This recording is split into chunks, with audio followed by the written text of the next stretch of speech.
January 22nd, 1943, began like countless other winter mornings in Spearfish, South Dakota. The town, nestled in the eastern foothills of the Black Hills, was shrouded in the icy grip of deep winter. At -4 degrees Fahrenheit, the air was so cold that every exhale crystallized instantly, coating the windows and railings in delicate frost. Smoke spiraled lazily from chimneys, curling into the pale dawn sky as families prepared for another day of routine, their minds focused on chores, school, and the daily rhythm of life in a small, isolated prairie town. The streets were quiet, the snow crisp underfoot, and the heavy coats, scarves, and mittens were a necessity for survival in the Arctic air. Residents carried on with the familiarity of winter's bite, unaware that the laws of nature were about to be rewritten in less time than it takes to pour a cup of coffee. At 7:30 in the morning, the town's official thermometer at the Dakota Utilities office read -4 degrees, and everything seemed ordinary. But the atmosphere above Spearfish was far from normal. A massive pool of frigid Arctic air, dense and relentless, had settled over the plains, pressing into the valleys and surrounding hills. High above, a lighter, warmer mass of Pacific air was quietly advancing, traveling across the Rocky Mountains, forced into motion by the stark pressure difference between east and west. Normally, these air masses drift, collide gradually, and mix over hours or days. But on this morning, an invisible boundary, a sharp frontal line, formed directly above the Black Hills, separating the frigid Arctic mass below from the unusually warm air above. The result was an atmospheric trap. Cold air pooled in the valleys, unable to escape, while the warm, dry air gathered above like a hidden tide, ready to surge. Residents had no reason to suspect that this quiet winter morning was the calm before one of the most astonishing weather events in recorded history. And yet, in just moments, that peaceful morning would explode into an experience so strange that it would puzzle scientists for decades and leave a permanent mark on Spearfish's legacy. At exactly 7:32 in the morning, the ordinary winter morning shattered. In less than 2 minutes, the thermometer at the Dakota Utilities office leapt from -4 degrees Fahrenheit to 45 degrees above zero. It's a 49-degree increase in the blink of an eye, a change so sudden that it left the town bewildered. Windows groaned under the thermal shock, some cracking almost instantly, while frost on windshields began melting at impossible speeds, creating rivulets of water that froze again as the colder pockets lingered nearby. People stepping outside felt the abrupt contrast physically. On one side of a building, the air was still bitterly cold. A few feet away, the warmth was spring-like, soft on the skin. Residents described it as walking through an invisible wall, a phenomenon both exhilarating and disorienting. Horses in stables stamped and snorted, confused by the rapid change, while the steam from chimneys condensed into unusual patterns as it hit the sudden warm air. Cars, passing along Main Street, were coated with layers of frost 1 second and dripping water the next, forcing drivers to stop and adjust, unsure of how to navigate the surreal conditions. Crowds quickly gathered at the utility office, staring at the thermometer's near vertical ascent. Eyewitnesses later recounted the mixture of awe and fear as the town watched the extreme shift unfold.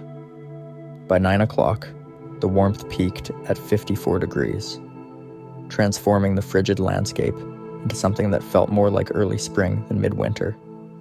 Coats were shed, boots loosened, and for a brief window, the town experienced an almost festival-like atmosphere. But the spectacle was fleeting, a prelude to a sudden reversal that would soon plunge Spearfish back into the icy grip of winter. Just as quickly as the warmth had arrived, the town's fleeting taste of spring vanished. Around 9:30 in the morning, the temperature began to plummet with an almost mechanical precision. Over the course of just 27 minutes, the mercury tumbled from 54 degrees back down to -4 Fahrenheit, a staggering 58-degree drop that stunned everyone in the Spearfish. The warmth that had coax people out of their winter coats, disappeared in an instant, replaced by the bitter cold that had dominated the morning. The abrupt reversal wreaked havoc on daily life. Steam rising from chimneys instantly froze into delicate crystals as it collided with the returning Arctic air. Any remaining water on cars and windows solidified into layers of frost, so thick it looked like delicate ice sculptures had been laid atop windshields overnight. Residents scrambled to adjust, shivering and bewildered, as the environment swung violently between extremes. Horses stamped harder in their stalls, and even livestock in nearby fields seemed to sense the atmospheric instability, huddling together against the bitter air. Street corners became treacherous. Water dripping from roofs froze in mid-fall, forming icy obstacles on sidewalks. The air itself felt heavy and sharp, a tangible reminder that the extreme conditions were not merely theoretical, but physically oppressive. Townsfolk reported seeing fog-like wisps roll along streets as the warm air that had replaced the cold retreated, a visual manifestation of the invisible battle between air masses. By the time the thermometer settled once again at -4, Spearfish had endured a temperature swing so extreme it would later earn recognition in the Guinness World Records. Yet, even as people took stock of the sudden freeze, the question lingered. How could nature execute such a dramatic, almost instantaneous reversal? No one in Spearfish had ever witnessed anything like it, and the mystery of the morning would soon draw the attention of meteorologists and scientists far beyond the small South Dakota town. In the days following the January 22nd, 1943, Spearfish became a focal point for meteorologists and curious observers alike. Scientists arrived with barometers, anemometers, and thermometers, determined to understand how a temperature could rise nearly 50 degrees in 2 minutes, and then fall nearly 60 in less than half an hour. Initial skepticism gave way to fascination. Every instrument confirmed the readings were genuine, leaving no room for error or fabrication. Early theories ranged from mechanical malfunction to freak solar radiation, but the evidence pointed elsewhere. Researchers noted the unusual geography of the Black Hills and the surrounding plains. The hills acted as a natural trap for the dense, heavy Arctic air, preventing it from mixing quickly with the warmer air moving in from the west. Meanwhile, the Pacific air mass, warmer and lighter, had been forced upward by the Rockies before descending rapidly towards Spearfish. This dramatic interaction of air masses created a front unlike anything normally observed on the Great Plains. Meteorologists soon realized the key was a combination of terrain and atmospheric pressure. The Black Hills acted like a natural dam, holding cold air in the valleys while the Chinook winds barreled down from higher elevations, effectively replacing the Arctic air almost instantaneously. The velocity of the descending warm air was astonishing, measured at dozens of miles per hour in some accounts, strong enough to push aside the frozen mass below it in a wave-like motion. The sloshing effect created an invisible boundary, a moving line of fire and ice, which explained why temperatures could differ so dramatically just a few miles apart. Even after the initial analysis, the event continued to challenge conventional meteorology. Standard weather models of the time couldn't account for the sheer speed and magnitude of the temperature swing.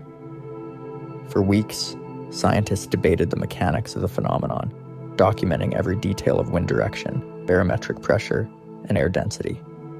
Spearfish's thermometer charts were meticulously copied, studied, and shared across the country, and the town had unwittingly become the site of one of the most extreme meteorological case studies of the 20th century. To truly grasp the magnitude of what happened on January 22nd, 1943, you need to understand the Black Hills themselves. Unlike a continuous mountain chain, the Black Hills rise like an isolated island from the surrounding Great Plains. This unique formation created natural valleys and pockets where cold air could pool and linger, effectively trapping frigid Arctic air at lower elevations.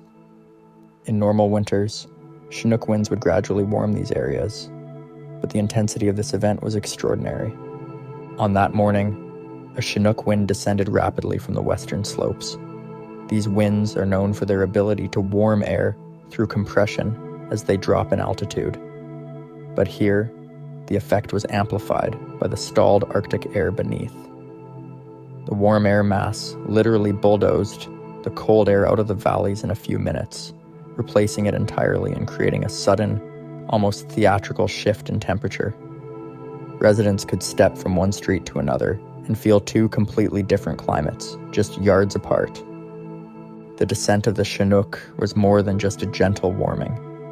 It acted like a force of nature, reshaping the microclimate of Spearfish almost instantly. Wind speeds were sufficient to rustle trees, lift snow from rooftops, and carry the warmer air in rolling waves that appeared to ripple across the town. This interaction of topography and wind created what scientists call a gravity wave effect, a phenomenon where denser cold air is displaced rapidly by lighter, warmer air, producing sudden and extreme temperature changes. Even meteorologists at the time were astonished by the precision of nature's timing. The peak warmth coincided with the strongest descent of the Chinook, and the eventual return of Arctic air mirrored the retreat of the warm wind. This delicate interplay of geography, wind, and atmospheric physics explains why the event remains unmatched to this day. No other recorded temperature shift matches the combination of speed, magnitude, and clarity of effect seen in Spearfish on that bizarre January morning. By studying these dynamics, scientists could finally explain why the temperature didn't just rise, but fell again almost as quickly. The Black Hills acted like a stage. The Chinook winds were the actors, and the Arctic air the audience, all converging to create a spectacle of climate that would set records and confound observers for decades. After the temperature plummeted back to -4 degrees Fahrenheit, the town of Spearfish was left in stunned silence. Residents stepped outside to survey the chaos, noticing the cracked windows, warped doors, and frost-coated streets that bore witness to the rapid swing in temperature. Though no lives were lost, the shock to the community was profound, leaving people shaken and amazed that the weather could change so dramatically in mere minutes. Local newspapers quickly picked up the story, reporting on what they described as a weather anomaly unlike anything ever recorded. Journalists interviewed residents who recounted the surreal feeling of going from freezing cold to mild warmth and back to a deep winter freeze within a single morning. Families compared notes on how their homes had fared, chimneys intact, windows cracked, and livestock unscathed, but thoroughly startled by the sudden shift in their environment. Scientific observers began arriving in Spearfish in the days following the event, eager to understand what had occurred. Meteorologists measured snow depth, wind patterns, and the temperature gradient across the valleys and hills, documenting the unusual behavior of the air masses. The Montana-Dakota Utilities thermometer and charting instruments became key evidence, showing the near vertical rise and fall that defied all prior records. Even neighboring towns were impacted in smaller, yet noticeable ways. Roads iced over suddenly, affecting travel for hours. Farmers reported frozen water troughs and sudden snow melt in shaded areas where warm air had swept through. The spectacle of nature left a lasting impression, sparking local stories, folklore, and an enduring fascination with the day's events. This initial aftermath highlighted how delicate and volatile local weather systems can be, especially when unique topography and unusual atmospheric conditions collide. The event wasn't just a curiosity. It became a case study for understanding rapid climate fluctuations, microclimates, and the power of localized atmospheric phenomena. By the end of January, the Spearfish temperature shift was being discussed in scientific circles across the nation, drawing attention to the dramatic ways in which nature could operate in short, intense bursts. The town had witnessed a world record, and while it was over in less than half an hour, its implications for meteorology would resonate for decades to come. Once the initial shock had passed, scientists began piecing together what had caused such an extraordinary event. Early meteorological reports identified the key players. A dense Arctic air mass settled over the northern plains, and a warm, moist Pacific air mass moving eastward at higher altitudes. The two collided over the Black Hills, creating a sharply defined frontal boundary. Researchers realized that the region's topography played a decisive role. The Black Hills acted as a natural barrier, trapping the cold air in valleys while allowing the warmer air to sweep over it in a dramatic surge. This kind of localized interaction, known today as a Chinook wind event, can produce rapid heating, but the speed and intensity seen in Spearfish was unprecedented. Adiabatic warming became central to the explanation. As air is compressed descending the slopes, it heats quickly, a process similar to how a bicycle pump warms when air is compressed. In Spearfish, this mechanism worked in overdrive. The warm air literally replaced the cold air in minutes, producing the record-setting 49-degree jump. Meteorologists also examined wind patterns at different altitudes. Upper-level westerly winds funneled the warm Pacific air toward the region, while surface-level cold air was trapped in place. When the warm air finally surged downward, it acted like a wall, pushing aside the Arctic chill almost instantaneously. This air mass sloshing explained why temperature readings could differ so drastically within a few blocks of each other. Interestingly, the return plunge to -4 degrees wasn't caused by the warm air retreating on its own. Once the upper-level winds weakened, gravity and atmospheric pressure allowed the dense Arctic air to reclaim the valley. The heavy air cascaded back into the lowlands, creating a near-vertical drop of 58 degrees in just 27 minutes, a phenomenon that still baffles scientists today. These findings weren't just theoretical. By mapping the terrain, wind patterns, and timing of the event, researchers could replicate the speed and magnitude of the swings in simulations. The Spearfish shift became a benchmark for understanding extreme rapid temperature changes worldwide. The event also highlighted limitations in meteorological forecasting at the time. In 1943, instruments and predictive models were far less advanced, leaving residents completely unprepared. It would take decades of atmospheric research and modeling to fully grasp the interplay of winds, terrain, and air masses that caused the world record rapid temperature change. Ultimately, the Spearfish event became a case study in extreme weather science. It revealed the raw, almost violent power that localized weather phenomena can wield, showing that even in a seemingly stable atmosphere, the Earth's air can move with astonishing speed and force. Decades after January 22nd, 1943, the Spearfish temperature shift remains etched in scientific history. Guinness World Records officially recognized it as the fastest temperature rise, 49 degrees in just 2 minutes, and the fastest drop, 58 degrees in 27 minutes. Records that still stand today. These extremes make Spearfish a symbol of how unpredictable weather can be, even in places that seem well charted and understood. The town itself embraced its unusual fame. Locals celebrate Chinook Days, honoring the rare event that brought their small community international attention. For residents, it's more than a quirky record. It's a story of resilience, of a town witnessing the raw power of nature firsthand. Museums and historical societies display the original thermometers and weather charts, allowing visitors to visualize the near-vertical lines that mark the event.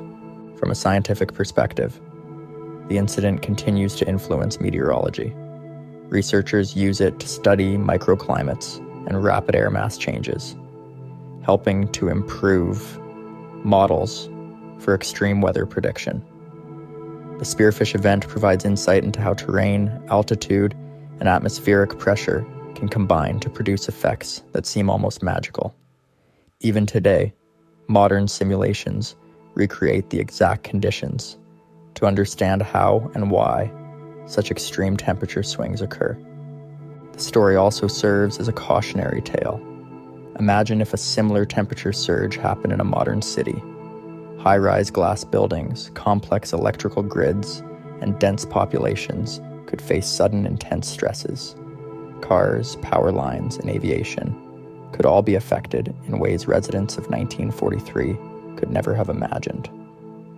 The event reminds us that nature doesn't always move at human speeds. It can strike with a swiftness that challenges our perception of the environment. Spearfish's temperature shift has inspired more than just science. It has become part of weather folklore, discussed in classrooms, featured in documentaries, and shared widely online.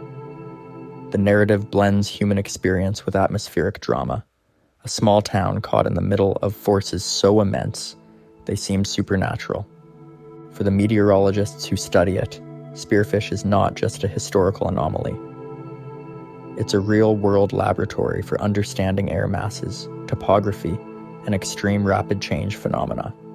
Each year, new research builds on the event, refining our understanding of how weather behaves under extraordinary conditions. Ultimately, the rapid temperature shift of 1943 stands as a reminder of the Earth's power and unpredictability.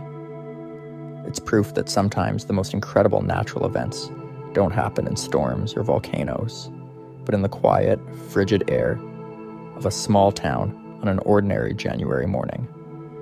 The legacy of Spearfish endures, blending awe, science, and a little touch of wonder. A day the weather truly broke all the rules. And as we continue to study and marvel at it, we're reminded that the atmosphere, even over familiar landscapes, can still produce moments that defy imagination and leave us questioning what we think we know about the world above us.